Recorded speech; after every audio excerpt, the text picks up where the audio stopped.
All right, ladies and gentlemen, welcome to the Madhouse. Yes, Warner Brothers just recently announced an interesting program that they're trying to utilize in order to change the face of gaming. They want to change everything that's gaming related and make it into something that's woman related or non-binary in this case related. I really wonder how many non-binary leaders they're going to be able to find for this program. I gotta imagine that there's probably going to be a lot of regular people that are going to suddenly come out as non-binary just to try to sneak up an opportunity with this new program. But apparently Warner Brothers, who just lost over $200 million on Suicide Squad, apparently has enough money and resources to fund a program that's going to push women and non-binary people into leadership. Chicks like you give women a bad name.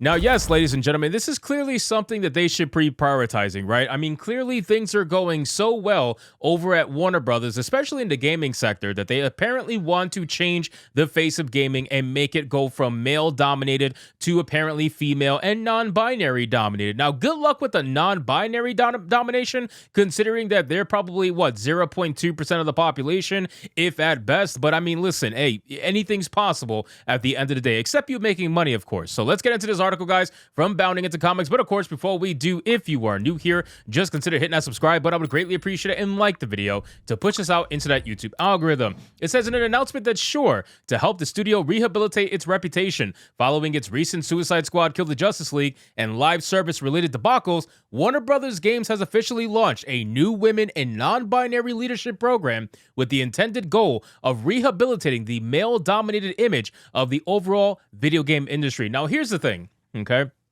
If you guys notice, a lot of these studios are constantly taking group photos, right, of all the females that work in those studios. We've seen CD Projekt Red do it. We've seen Warner Brothers do it. We've seen Sony do it. We've seen so many different studios do this. They never tend to take a picture of a full group of men, even though chances are the men do make up the majority of the workforce there. They only ever tend to take group photos of women, and it's because they're trying to push this idea and this narrative that it is not male-dominated, and it is, in fact, at least at the bare minimum, 50-50, when we all know that's just not the case. Now, here's the funny thing. Women have always been welcome in the gaming scene, okay? Yes, we do talk shit to some women, and guess what? Women talk shit to men back. That's just how it goes. But for you to want to sit there and suddenly change the image of gaming because for you it's deemed problematic, I find that to be quite hilarious, because without these men in gaming, you wouldn't have something to co-opt in the first place. You wouldn't actually have a scene, I guess you can say, that you can co-opt and take over and pretend as if you were the originators of it. You know what I mean? So I just always find these programs to be hilarious because they're usually just virtue signaling talking points that they'll never actually follow through on, and if they do, it's at the most basic, superficial form of whatever that program actually says.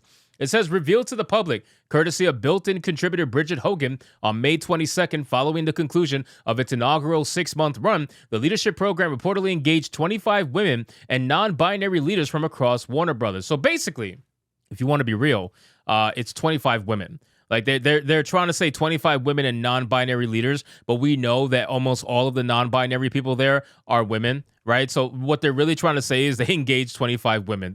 That's basically it. But they had to throw in a little bit extra diversity in there. You know what I mean? A couple of more titles just to make themselves look a little bit better. It says Warner Brothers Games, 11 global studios and global publishing and central teams with the goal of cultivating career development opportunities for underrepresented individuals within the gaming sector, elevating diverse voices to leadership roles, and shaping a more inclusive future for the industry. Now, let me ask you a question. You guys are constantly talking about raising diverse voices, right? Whatever the hell that means, right?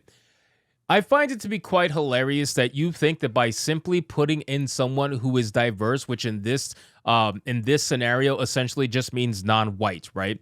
And if they are white, then it has to be a woman for it to be counting as diverse, right? So you think that by adding non-white voices or non-straight male white voices into the conversation, that that's automatically going to make things diverse. And that's why I find it to be absolutely hilarious and ridiculous, because they have, from such a superficial standpoint, an idea of what diversity is, and they don't realize that, yeah, you can add a whole bunch of people that might might look different, but do they think different? Do they talk different? Do they act different? Do they have different ideologies? Do they have different ideals? No, they don't. There is no diversity of thought whatsoever happening within the mainstream gaming industry. Everything has to be woke as shit. And if you're not doing it, then guess what? You get ousted and you end up being kicked out of the industry, if they can even kick you out in the first place. So it really doesn't matter how many diverse voices you have, because those diverse voices are not actually diverse. They don't think differently. So all you're doing is having the same exact person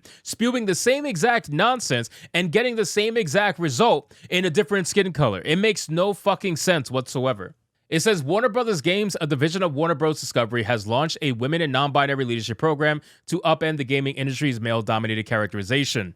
Central to the program's success is its emphasis on community building and self-reflection. Through a blend of structured workshops and candid conversations, participants found a safe space to share experiences and support one another. Beyond professional growth, the program sparked personal revelations, leading participants to prioritize self-care and embrace opportunities for continuous learning. Ladies and gentlemen, that is such absolute nonsense. The fact that you need a safe space in order for you to even focus on your career development just goes to show that career development is not the first thing that's on your mind. You are not an actual career professional if you are incapable of being able to work without a safe space. Whatever the hell a safe space even means, because there's really no such thing as a safe space. This is why people are so soft in today's modern world. They don't actually have to go out there and see any kind of hardship or deal with any kind of repercussions of their actions or any kind of disagreements at this point as well. They're trying to remove any and all combative nature within the workforce, and then you end up with a bunch of pussified people who need safe spaces,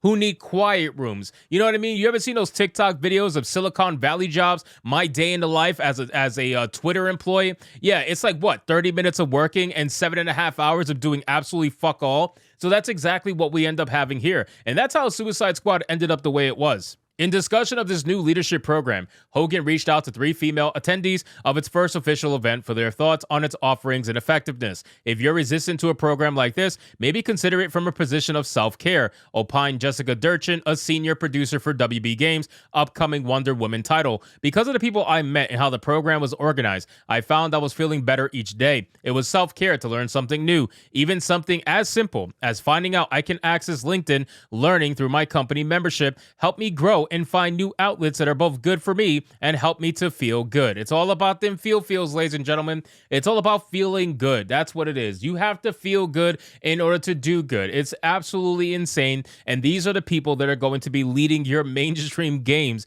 coming up in the next few years.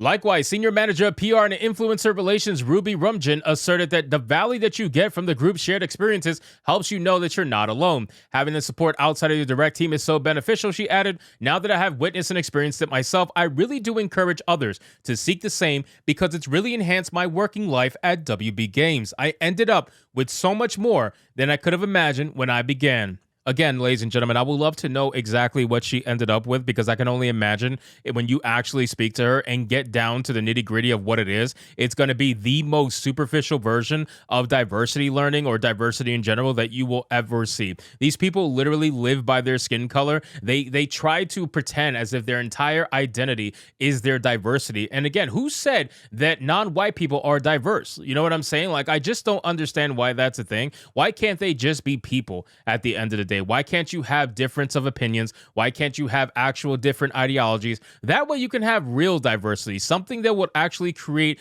a brainstorm of ideas. But when you have the same person in 3 different skin colors shilling for the same exact thing, you're not exactly diverse to begin with. So anyway, guys, thank you so much for watching this video. I hope you did enjoy it. If you did, consider leaving me a subscribe. I would greatly appreciate it. Don't forget to like the video, comment, let me know what you thought, and I'll see you guys on the next one. Hypnotic out.